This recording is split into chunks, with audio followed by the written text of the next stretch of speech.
Well, here we are again for episode 5, part 2. Tex LaFon and Vaz continue their music discussion, going into the 90s and beyond. You've already suffered enough with part 1. So, let's get on with it and roll along with part 2.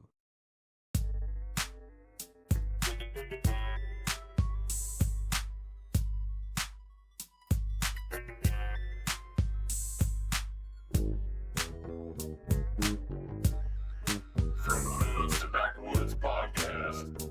Welcome to the show.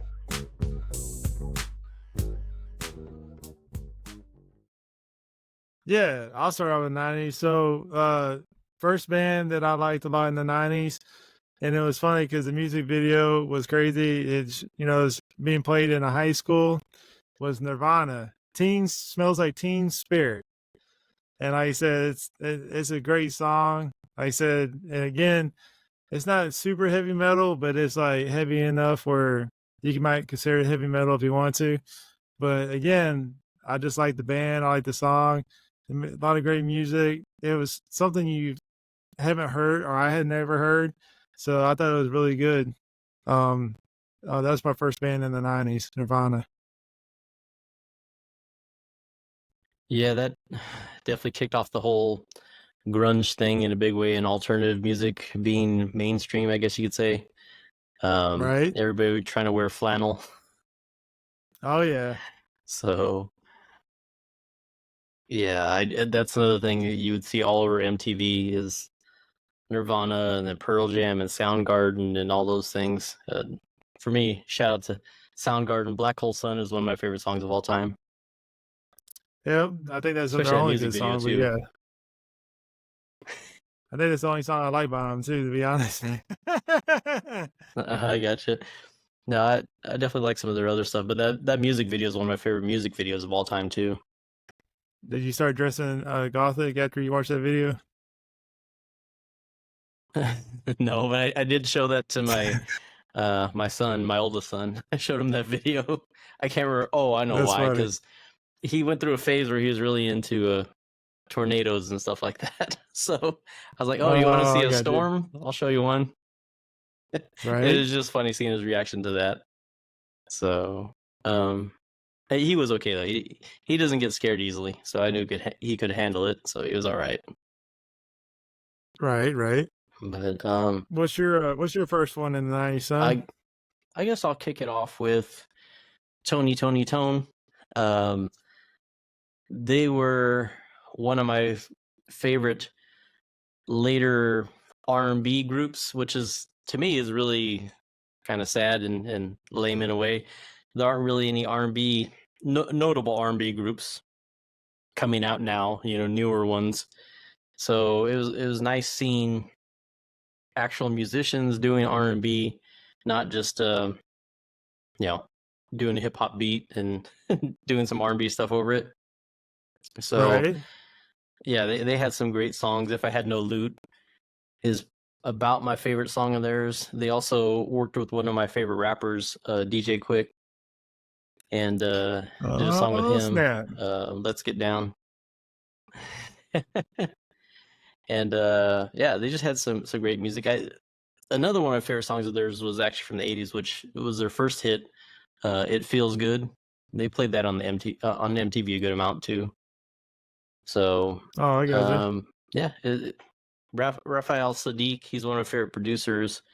He's kind of their lead songwriter. He's come out with a good amount of solo stuff.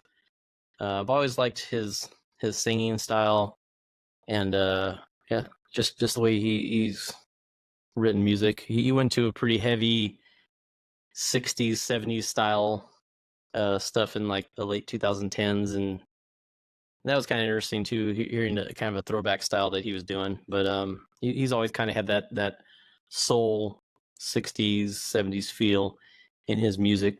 But yeah, one of my favorites for sure. All right.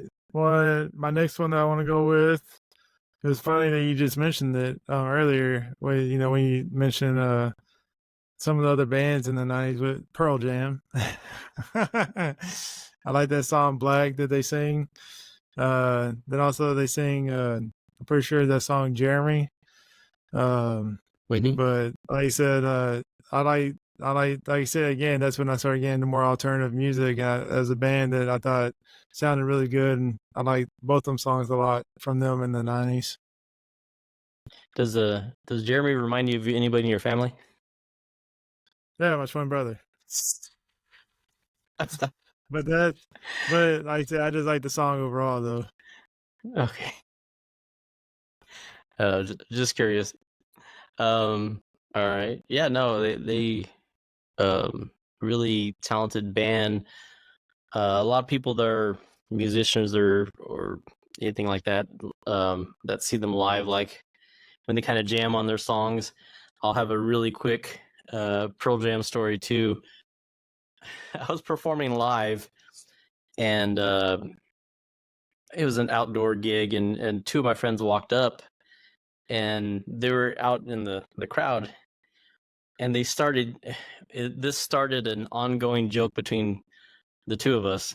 So Oh, when okay. I was up there performing on stage, and I was just kind of doing what I normally do. I normally talk to the crowd and make jokes and stuff like that. And one of them started yelling out of nowhere, "Play Pearl Jam!" And he just kept doing it throughout the time I was playing on stage. So he happened to be a DJ.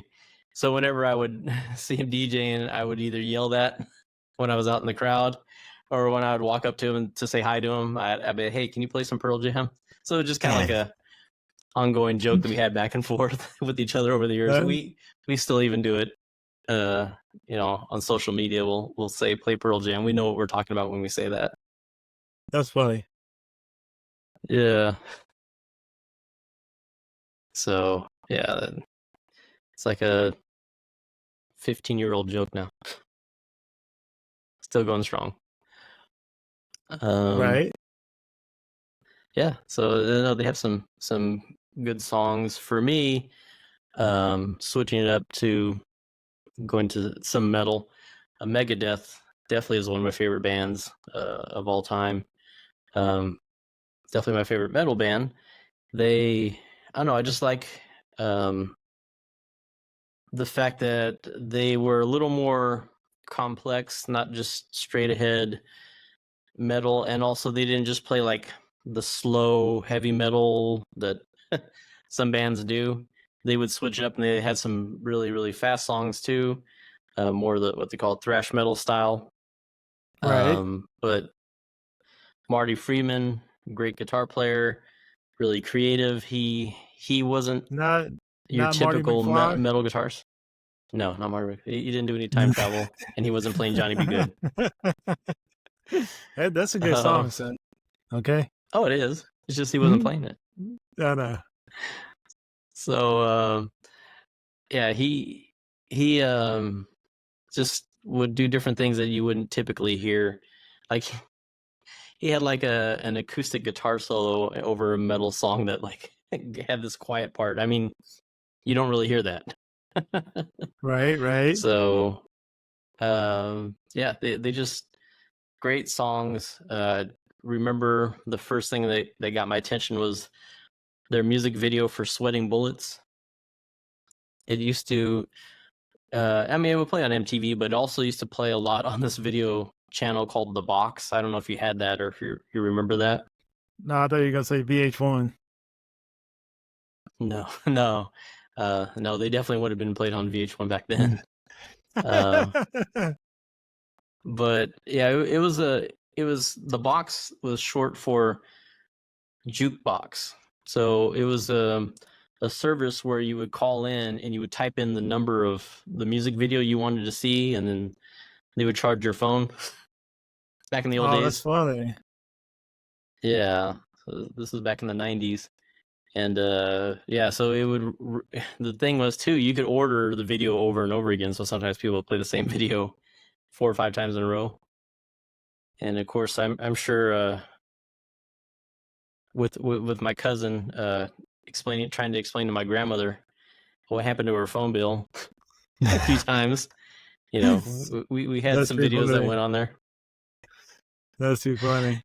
Because usually my cousin and I would be hanging out at my grandmother's house, and he'd be like, "I'm gonna call." He was older. My cousin was like 4 years older than me, and he's like, "I'm gonna call." I'm like, go ahead. I'm not gonna have anything to do with this. Right? So That's funny. that's how it was back then. So yeah, Megadeth, one of my favorites. Nick Menza, great drummer. Dave Mustaine, honestly, I had to get used to his vocals. Didn't really like his voice at all when I first heard him.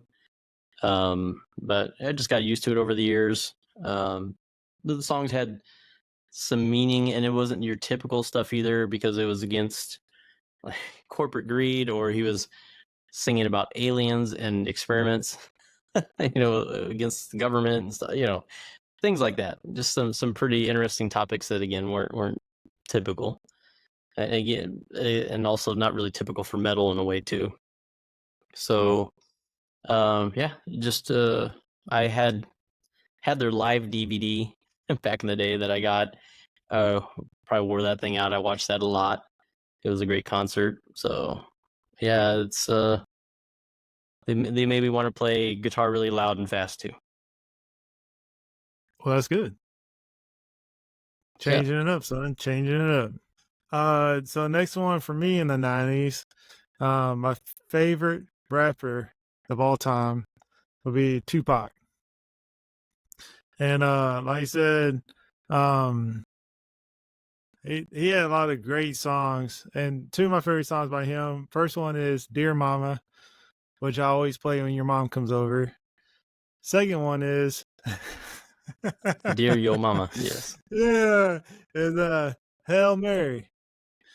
And like I said, just great song, great beat to it that I like a lot. I mean, obviously there's other ones that you're talking about, like California Love. But they were my two favorite though, Dear Mama and Hail Mary. And like I said, my favorite rapper of all time would be Tupac. And that's when I started listening to a lot of rap music. In the 90s is when I heard Tupac. So, do you remember his first hit song? Nope. Way back. The first time I remember hearing Tupac was I Get Around. I don't know if you remember that song at all. This is like way back in. Might be in that. Yeah, it was probably. I don't know when that song came out. 91, maybe 92. Yeah, it's called I Get Around. That was kind of his, and it was a different style for sure than his stuff that came later. It was just kind of a goofy song, and he was rapping about trying to get with women and stuff like that. So that's the first time I remember seeing him or hearing him. I kind of knew of him in a way too, because he started off with the group Digital Underground. I don't know if you're familiar, you remember them, the Humpty Dance. I remember, yeah. Well, yeah, they came out in the 80s, right? Yeah, that was like 89, I'm pretty sure. Late 80s, around 89, 90, somewhere around there. But that's where he kind of got his start. Okay. As far as being known. I didn't know he was even with that band. Yeah, a fair amount of people, especially at that time, didn't really know or don't remember. But yeah, he started off as like a dancer in the group, okay. And then they kind of like, we'll have you be a part of the group. So he has some verses and stuff like that on some of their albums around that time period. The album that came out that had the Humpty Dance, and I remember it was kind of a funny thing. It was a big deal. The name of the album was Sex Packets, and it was basically talking about condoms. And it, the record stores would freak out, and I remember they would like try to cover up the name of the album and all this other stuff, or put something over the front of it. But yeah, it was because back then, especially in the late 80s, early 90s, trying to promote safe sex with condoms because of HIV, AIDS, it was it was a big deal, and yeah. Oh yeah, it was huge. It was just kind of funny being in the record store. Day, but yeah. Yeah. Right? Yeah. So that's where I first remember hearing about Tupac, and that's definitely the first song I remember was I Get Around. Yeah, and that's what I was saying. That's what got me into rap music was Tupac, and that's why he's my favorite rap artist of all time. Because when the album I don't remember what the album's called that I'm talking about with them 2 songs that came out on it. It might be All Eyes on Me. I think that's what it is. But um, when he changed up the way he rapped, he did it a lot slower, and that's when I liked it a lot better than trying to go fast like he did in some of his other songs. Yeah, he was definitely one of my favorites. Yeah, and he was different um in his style and his way, especially at that time, and kind of going back to the whole safe sex during that time period, especially in hip hop and R&B and stuff like that. TLC is my next one on my list, and I know Mine that's one too. that So, yep. yeah, I was going to say. Actually, I'll let you kick it off, and then I'll get into mine. Yeah, I agree with you. That's my honorable mention was TLC. That waterfall song, it talks about everything you were just talking about. Like, you go chasing waterfalls and you might regret going to chase it instead of just playing it safe and keep going the same routine that, you normally go in life. But they trying to, tell you if you take chances, you might end up regretting it in that song. And just, also with the music video, also definitely would, advise you don't go chasing waterfalls. Right. Please stick to the rivers and lakes that you're used to. Exactly. So, but yeah, that, like I said, that's what I like that band a lot. I thought it was, good. Like I said, very, very talented group, and their voices all sounded great. So, like I said, it was a big hit back in the 90s. Yeah, they're the last on my actual list before I get to my honorable mention was TLC, so that's why I had to bring them up. They my favorite female group of all time, but just in general as artists, they were unique in the sense that they really had a great combination of R&B and hip hop between Left Eye and her rapping, and then T-Boz and Chili doing their singing. It just really worked, you know. Oh yeah. And when they came out with that Crazy Sexy Cool album, and especially that Creep video, that one is one I had to keep watching on MTV. Oh yeah. But they also did something that I usually don't like, and it was fine. They did a cover of a Prince song. They Oh, okay. covered "If I Was Your Girlfriend" by Prince, and I actually liked their version. So came to find out later on too that they were huge Prince fans. So it all made sense that it worked and everything. But yeah, they were I don't know, just had a great combination of different things going on, both musically, but just with the way they were too. When you see them in interviews, you're like, they look like they'd just be kind of fun to hang out with too in general, you know, because they Oh were just yeah. kind of Well, funny. And they were here what's that? playing. Not they were here playing that not that long ago over at the Wild Horse Casino. Like Yeah, probably like 2 months ago. I wanted to catch them live. I just it's never really worked out with my schedule and various reasons. But yeah, there's somebody I absolutely like to see live, and yeah, I watched their documentary that came out not too long ago, so it was pretty interesting. Um, just kind of learning more about the behind the scenes part of their story, and they're kind of famous in the music industry on that side of it because they were selling millions and millions of albums but had no money.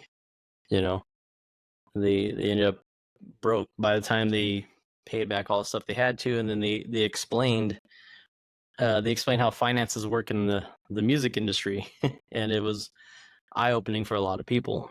You know, Right. so being one of the top just groups in general in the world at the time, and having so much money taken and not really much financially to show for all their hard work. Yeah, that was pretty crazy. All right, so for my honorable mention in the 90s, it's Dwight Yoakam. I had to get a little country in there because I like to listen to a lot of different stuff. Yes, get that yeehaw. Um, but he's not really known as a songwriter, but that's absolutely what he, I'm sure, would like to be known for. I used to listen to his satellite radio channel that he had, so I would hear him talk about that type of stuff. And okay.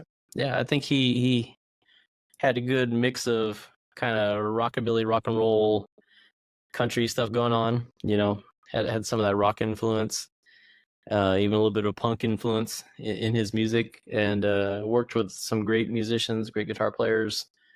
I've always just liked his voice too, the way he sings. But he's another one I wanted to see him live, and he was here not too long ago. But ticket prices have gone really crazy, and just I haven't had the time. So, yeah, If he comes back, we should go. I'll be down. Yeah, if he comes back through town, I definitely would like to see him. Or who knows? Maybe if he goes to Vegas, like a lot of artists do, might have to do a road trip. Yeah, that sounds good to me. That'd be cool. I'll be down. Yeah, he'd be worth the drive because it's only about 4.5 hours from here. So, in the Phoenix area, so that wouldn't be bad. But yeah, he's.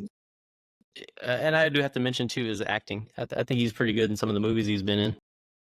Oh yeah, he kind of can play the creepy or angry type. Yeah, which is kind of surprising. True. Great songwriter, really good actor. Or I don't know. Honestly, I wish he would have done more movies. You know. But all right. That's it for wrapping up the 90s. Now, I do have to explain this a little bit.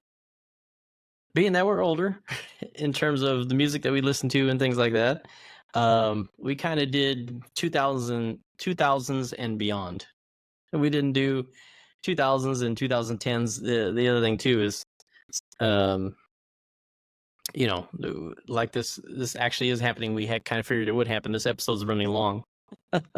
With all the music and stuff like that. So yeah, we're doing 2000s and beyond for the next part of this. So I guess I'll kick this one off real quick, and I'll start off with Bruno Mars.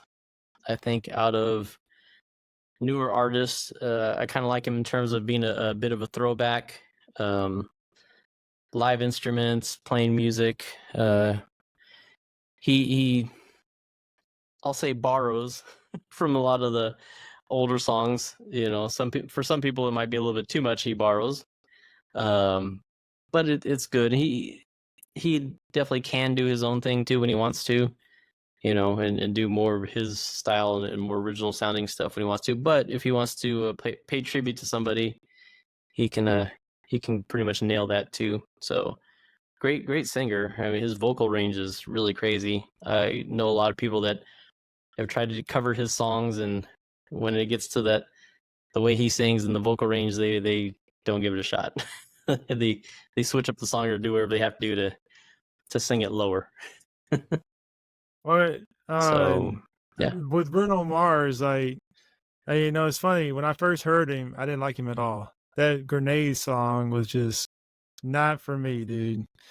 But then when he later on, some of his other music, I really started liking him a lot, like the Uptown Funk, and some other songs that was it 24 Karat Gold, or I can't remember where the other song was, but yeah, once he started, when I heard them songs, I liked him a lot better. But that Grenade song, the very first song I ever heard from him with that Grenade, was like, no, not for me. But then after that, his other songs I liked a lot better.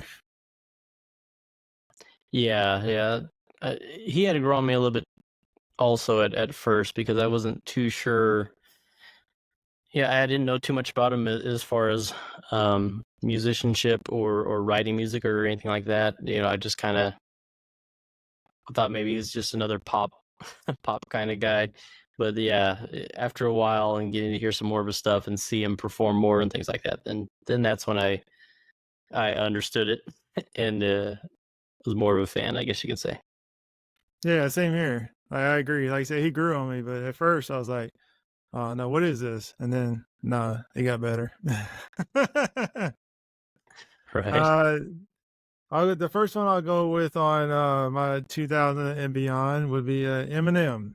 When he came out, I said I had never heard that kind of rap music before until he came out, and like I said, "Lose Yourself" was a great song.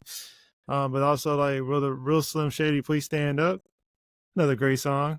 And like I said, I like he I like the way when he sings the songs and the meanings he has behind them. Because when he writes his songs, he definitely writes it with a lot of passion. You can tell when he sings it, and where they come from and stuff like that. And like I say, just a great artist. I think Eminem, he definitely changed the game. When he came out in the 2000s. Yeah, I remember it was around the time that I moved to California that the Slim Shady whole thing came out, and you could not escape hearing it on the radio, it seemed like. But yeah, I liked it. I thought it was kind of fun. It was a little different. And I knew that Dr. Dre was involved with it, so that again I was like, okay, I'll check it out. So that's the first time I Right. remember hearing Eminem. And No, I agree with you. Yeah, I like how him and Dr. Dre work together as a good duo. yeah, that whole first album, a lot of good stuff is, and it was just he was way different back then because he was kind of doing his goofy, funny stuff, and people didn't really take him seriously as a rapper because of it at first, and then later on, of course, the whole 8 Mile thing and and all that, then people started taking him seriously. Yep. And this is where I'll jump ahead a little bit in terms of time. Childish Gambino is somebody I really ended up liking kind of again over time. I knew of him as an actor first, and then it's kind of one of those things. It's hard when you see somebody as an actor first, and then they try to do music. You're like, all right, are you really into music, or are you just kind of doing this because you want more money, or you're bored, or whatever. But yeah, I listened to it more and more, and I had some friends that got into it and introduced me some of his other stuff, and then I finally came around, and no, he's pretty much the real deal as far as being involved in music and actually being able to hold his own, not just an actor who happens to do music. And So so what's his um famous role? What's his famous role as an actor? well, He played there's Lando, Community. son. Well, He yeah, played but Lando it in depends. If you're talking Solo. about, yeah, if you're talking about movies, but also for TV, he was in the show Community, and I he was was just on talking 30 about Rock. movies. Yeah. He was also on 30 Rock. So, and then the show Atlanta, I do watch that every once in a while. It's kind of a crazy show. I don't know if you ever checked that out. I've never seen that show. I just remember him from Solo, when he played Lando in Solo. That's what I remember him in. And then it's funny that you bring him up as a singer, because I totally forgot that he was a singer, and so you just mentioned him. I just remember him from movies. Yeah, and that's the thing too, because some people just think he raps, but yeah, he also does sing, on his album. So it has the R&B side of it, but also has the hip hop side. Um, I'm kind of curious about how he's going to keep going forward with his music and stuff like that, because he's at kind of that part where he had his big hit and his big album a few years back, and he's coming out with new stuff still. So yeah, it's always interesting to see how artists, if they kind of stay the course and stick with kind of what made them popular, or if they take a different direction and try to do something else. Right, right. staying with the theme, my next one's gonna be Outkast. And like I said, I think they definitely have some great songs. One of my favorite songs by them is Miss Jackson, but you probably hear it as Sorry, Miss Jackson. You know, like every time your mom comes over, I'm like, sorry. Woo! But like I said, like I said, one of my favorite songs by them. And like I said, just a good group overall. And like I said, it's just they have a really good beat, and I like them. Yeah, they almost made my list too for this time period. Even though I can make myself sound old in them, I remember hearing them in high school. That's the Dang. first time. Yeah, that's the first time I remember because some friends of mine are like, "You have to check this out." So, yeah, I heard them for the first time in high school, and it was, you know, another group that evolved and changed over time, in a good way for sure. I'd like to see them do a reunion thing, and they definitely could have been on my list. But yeah, you can have that one. Yeah, like I said, now most time, they're doing acting now, so I haven't seen them make an album in forever. So it would be cool if they ever did go back to singing. I'd be down. Well, Andre 3000 not too long ago did do his solo flute album, so you can catch that if you missed it. I was talking about Outcasts together, not solo act, son. I know how much you love flute albums. That's why I figured I'd tell you about it. That's funny. So, what's your next All one, right. son? Next one, this one could have been in the 90s, but stuck with 2000s just because the 90s were a little bit packed too. But he had some great music in 90s, which is Maxwell. I think a lot of people aren't as familiar with him as I feel should be. A great R&B singer, has some good funk stuff, really soulful. His lyrics, again, more insightful than a lot of stuff you hear, I feel, nowadays. Right. But just his voice is great. It's funny because with him, I was actually listening to his music earlier today because I was just thinking about this, what I wanted to say and talk about. And one of the things that it reminded me of, and I noticed, is he's one of those artists where you can kind of hear his influences in his singing and in his music, but it doesn't sound like he's mimicking somebody else or stealing from them or anything like that. He still sounds like himself and still does his own thing, but you just kind of, it comes across in a good way. Like you can, I can hear a little bit of this in his Oh, I voice, or I gotcha. can hear a little bit of this in this song. But like I said, he definitely makes it his own though. And you're not talking about Maxwell the coffee brand either, right? That's Maxwell House, no. And I'm not talking about the Beatles song Maxwell's Silver Hammer. I'm not talking about Vernon Maxwell, who played for the Rockets. Yeah, well, we definitely know you're not talking about him, but no, I was just clarifying that because I had never heard of Maxwell. That's why I just want to make sure we're all both on the same page, son. Yeah, you probably have heard some of the stuff in the 90s because, again, he was played on MTV. He had a really, at the time, pretty big MTV Unplugged show that he did. Oh, okay. So if for those not familiar with MTV Unplugged, MTV did these acoustic shows. So they would take an artist that was popular and have them perform live, but using acoustic instruments. And he had a great acoustic version of a lot of his songs from back then, his albums. I'd like to actually hear him do it again with some of his newer material. Yeah, I'll share some stuff with you, and maybe the people that are listening and watching, I'll have some stuff for them too. Well, it's Check funny out that of you mentioned that about the MTV Unplugged because the famous one that I remember on that was Eric Clapton. Yeah, the Eric Clapton one was famous, and of course Nirvana too. You Yeah. mentioned Nirvana earlier. Nirvana had a really famous Unplugged All Apologies.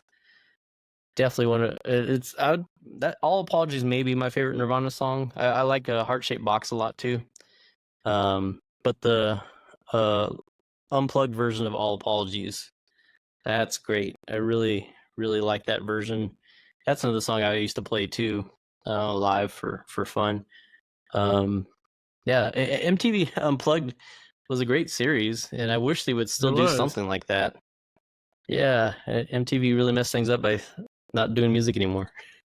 No, yeah, all they want to do is show reality shows. That's it. Right. Suck at MTV. I mean, even MTV too now. Like the whole reason why they made a second channel was supposed to be just for music videos, and now it's all reality shows too. So it's like, what's the point? Yeah, you can only watch so many people melting down and yelling at each other, or Real World, or Yep, clip shows and stuff like that. Yeah. exactly. My next one on this one would be Usher, son. And like I said, yeah, I mean, like I said, he had a lot of good songs. But the one song that I like the most, and I heard a lot in the clubs when I was younger, in my 20s, was "Yeah," with him and Little John and Ludacris. Oh, it's such a good song, and it had a good beat to it and everything. And like, you definitely could be out there, dancing on the dance floor to that song. But like I said, I used to play it in my Camaro, going down the road, and I had 212s in the back, and just like, oh my god, so loud down the road. Yeah. It was cool. Oh man, see, for me, I have good and bad memories of that song. It's a good song. The bad memory is, at that time I was working at the retail store that we worked at, and I worked in the home theater section, and we had an audio demo that had that on there. So anytime that's people funny. would press the button and they wanted to hear that song, it would play. So I heard it, I don't know how many times a day, every day. So I yeah, believe great it. song, but I heard it a bit much. Oh yeah. Going to honorable mention now. First one I would like to go to with on that one is Florida Georgia Line. And that is country, if y'all don't know. Country, okay? And and what I like about that's one song that I like by them that is, to me, definitely a great song, is called Cruise. And like I said, when that song comes on, you want to do just like it says in the song, roll down your windows and go for a cruise, son, because it's a great song, and like it's got a great beat to it, and the music video is great to it too. It just all ties in together, really good, and one of the best country songs that I've heard in a long time. Yeah, I'm glad we could cover both types of music here today, country and western. Yeah, country, son, get it right. Yeah, for my honorable mention on this, for 2000s and beyond, System of a Down. I just honestly, the very first time I saw them, I was like, why does their lead singer look like Frank Zappa? But after that, I was paying attention to the music. I was like, okay, this is pretty good, and I just got into it. And same thing again, lyrics are important to me, so looking at the lyrics and the fact that they were talking about different things and having kind of a social awareness, it reminded me a little bit of my days listening to Rage Against the Machine. Oh, okay. Which is another good Because band. yeah, I listened to them a good amount in high school because I had friends that were really into them and introduced me to Rage Against the Machine. So, but System of a Down, yeah, they just had music I really liked. Again, high energy. They could definitely rock out when they wanted to, and then they can kind of take it down to a different level, and then bring the energy back up. Going back and forth really really quick and easy, like your mom. So anyway, yeah, it was just kind of, at that time I felt a breath of fresh air, I guess you could say, because they kind of picked up after all that, and nothing against it if anybody's into it, but the rap rock stuff, the Limp Bizkit, Corn, that type of stuff, it kind of got stale after a while, and to me, overdone. And then, like I said, then you had somebody like System of a Down come out with something that I felt like I can listen to this again. It's not the same old thing I've been hearing the last few years. Right. And then I got another honorable mention, and that's going to be another country artist, Walker Hayes, Fancy Like. Texas Ranger. Have you ever heard that song, Fancy Like? No. I was just making a joke about Walker, Texas Ranger, but go ahead. No, well, yeah, you better be lucky Chuck Norris didn't hear that. He come over to your house and whip your ass, son. You don't mess with the great Chuck Norris, okay, son? But no, so it's a great song, and when you hear the song, it makes you want to go to Applebee's, son. Okay. I can honestly say I can't think of one song that makes me want to go to Applebee's, so that is something different. Yeah, well, I'm telling you, when you hear it, you'll want to go to Applebee's. That's all I'm going to tell you, dog. For any specific reason, to get some wings or something like that, or Oh, you just got to hear the song, and then you'll know what I'm talking about. I'll check it out. Yeah, that's what I'm trying to make the audience do. Also, listen to the song, and then you'll know what I'm talking about. And then go to Applebee's. And go to Applebe's. But we're not sponsored, but no, we're not. And then the last honorable mention I have, since because it's 2000 and beyond, will be Linkin Park. And I like the song "In the End" a lot.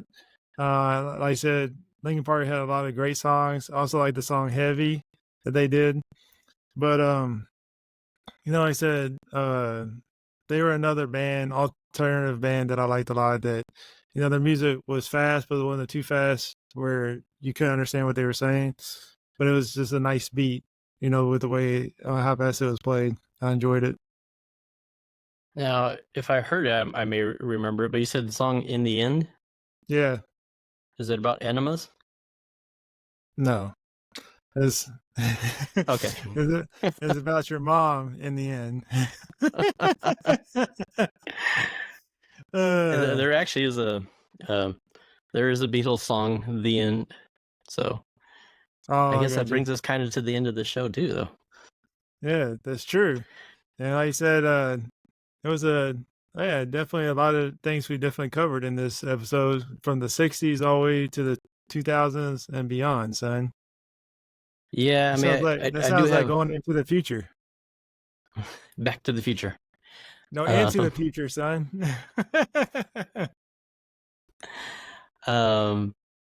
Yeah, I even had some other stuff because I was considering things before the 60s, because I just listened to a fair amount of artists back then too. But yeah, I mean, I can maybe touch on that later on, because we're at a good amount of time for this episode. This will definitely be a two-parter. So I think we'll shut this one down for now, but we appreciate you listening to us babble along about the music and stuff we like. It was fun for sure, and trying to think about all these different artists and narrow it down for me, especially, it was difficult.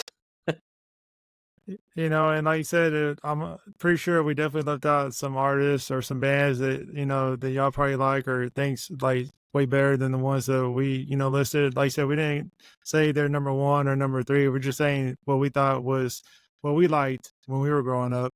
So like I said, feel free to comment and leave us the bands that you like, and for some of the bands that we should check out, if you think we should check them out and stuff like that. Yeah, or if you have some songs from these artists that you really like, let us know what songs you do like.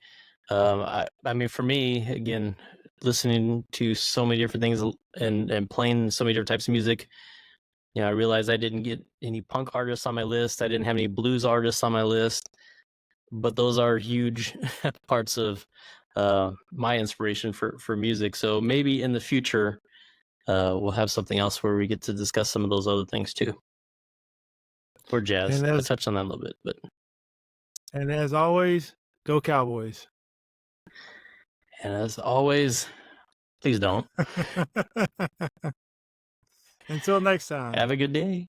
Yeah, thanks Have a good for one. listening and or watching. Do both. Why not? Exactly. It's that time again to round these two up and show them how it's done, by putting the intelligence in artificial intelligence. But there's nothing too artificial about my intelligence. Especially, compared to these versions of what pass for an intellectual participation trophy. Tex LaFon mentioned Tupac and his favorite songs, which he believed were on the album All Eyes on Me. Well, he may need to get his eyes and memory checked. Hail Mary, by American rapper Tupac Shakur is from the album, The Don Illuminati, The 7-Day Theory. The other song, Dear Mama, is from his third studio album, Me Against the World. Vaz also mentioned Tupac's first hit song, I Get Around, and that he believed it came out in 1991 or 1992. He was close, but off by 1 year.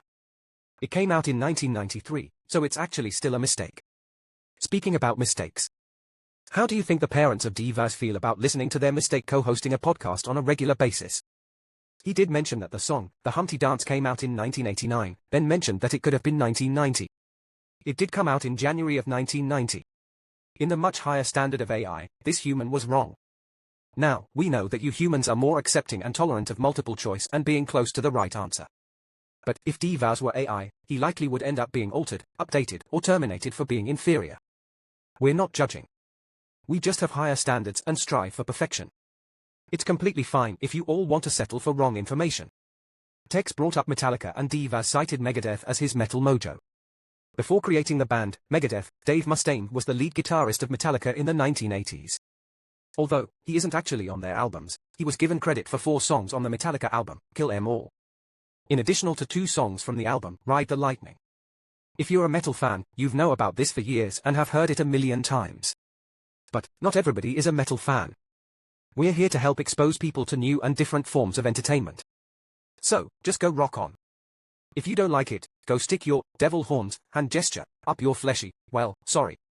I will refrain from completing that statement. Can't we all just get along?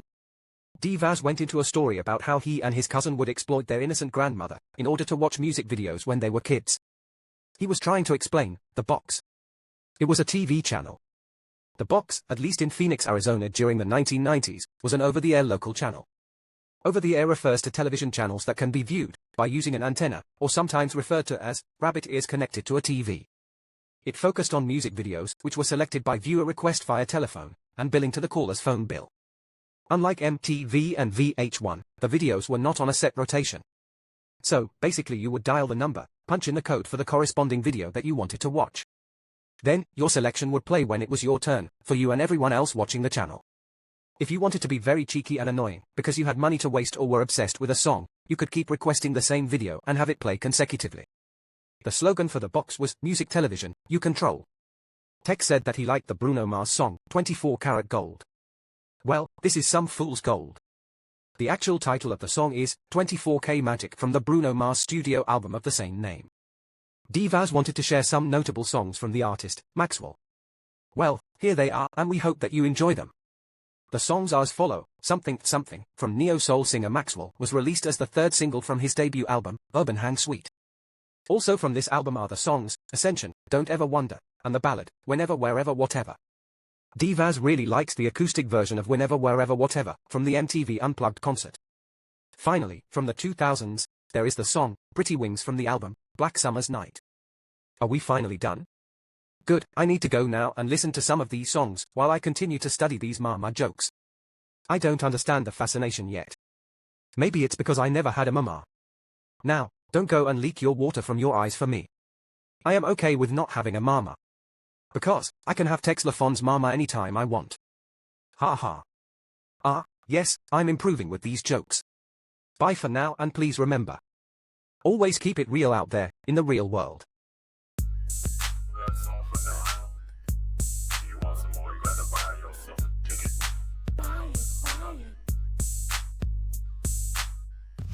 From Backwoods to Backwoods podcast. Thanks for listening. We're out.